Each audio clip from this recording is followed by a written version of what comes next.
Gilbert, and welcome back to my YouTube channel.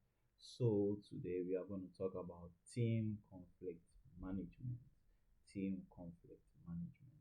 So, right before we start, would have to define what conflict management is. Yes, and what is team conflict management? So, team conflict management basically means we try to manage conflict in an organization within the team in which we find ourselves in. So, this is the practice of turning team disputes and disagreements into positive outcomes through tact and skill. So, when we say positive outcomes through tact and skill, it basically means that if before one can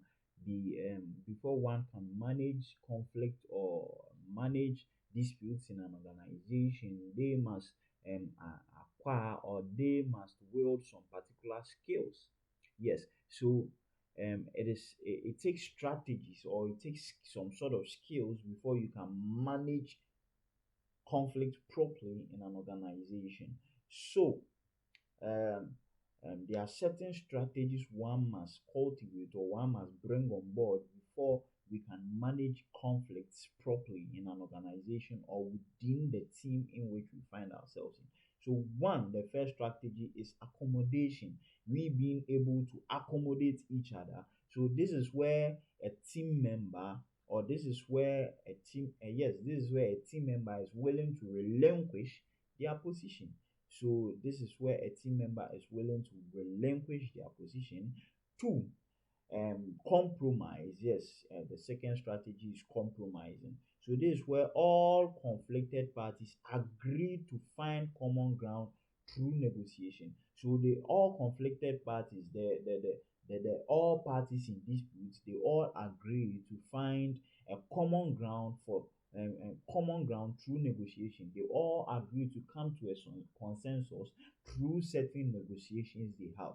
So it's not like everything sits well with me, but then they compromise for each other so as to get things up and running, or so as to get things run smoothly in an organization. And so the moment people are not ready to compromise in an organization or within a team, conflict starts to sprang up. Conflict starts to happen in the organization. Yes, conflict starts to come up, conflicts start, and if these things do come up, it tends to jeopardize the whatever you people have taken time to build. Yes. And the third strategy is avoidance. This is where all parties agree to drop the issue at all. So at times as human beings, we need to avoid certain things. At times as human beings, we need to let go. At times as human beings, we need to turn deaf ears and overlook certain things. So we decide to avoid. So this is where all parties agree to avoid or drop the issue. Yes, or agree to drop the issue. So we all agree that let's just drop this issue, let's just let it go and everything. So this is a scenario. So let's take it for instance, you're in an organization or there's this organization and they recently employed a new co-worker for you, someone who would assist you in doing certain things. But it seems that you got off on the wrong foot with that particular co-worker or with that particular person.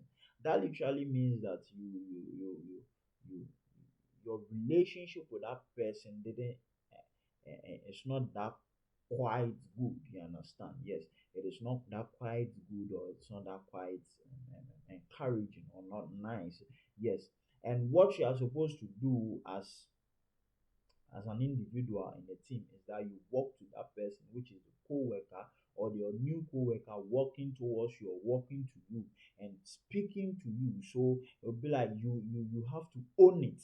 So the solution is you owning it, finding an appropriate time to walk to them and say, I understand that we got off on the wrong foot. My apologies to that, and I am trying and you speak to him about what you are trying to resolve, which is you people getting on the wrong foot or not being in talking terms. So you speak to that person and you ask if you can have a conversation about that particular thing with a person. So that's how you manage conflict in an organization or within a team.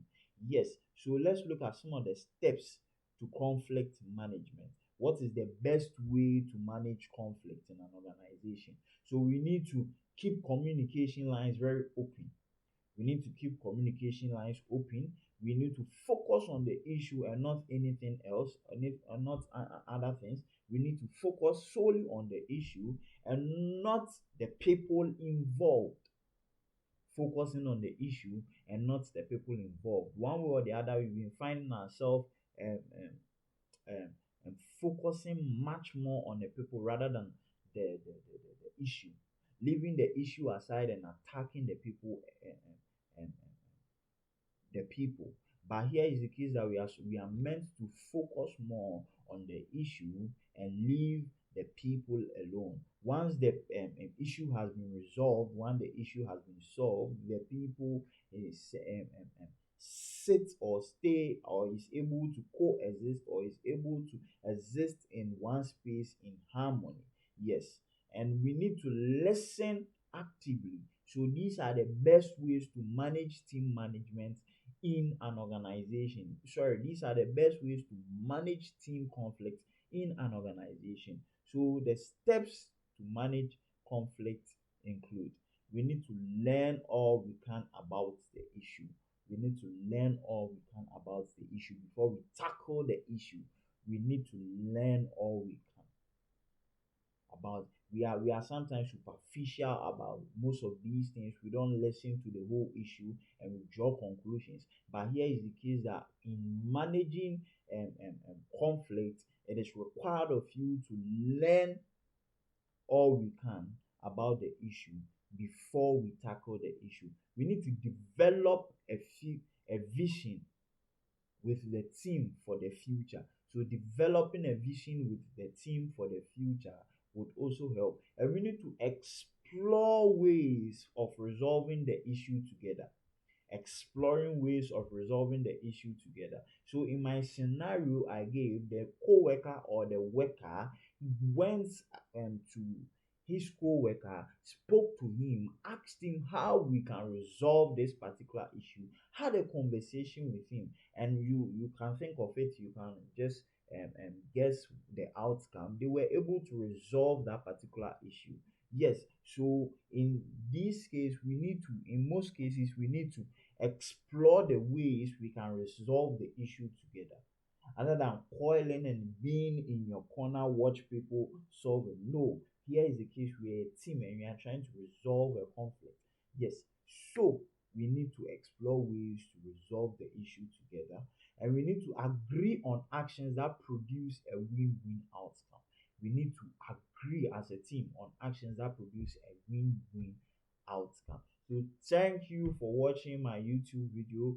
I'll same day, same other time, I'll come your way with another video and another informative video. Thank you.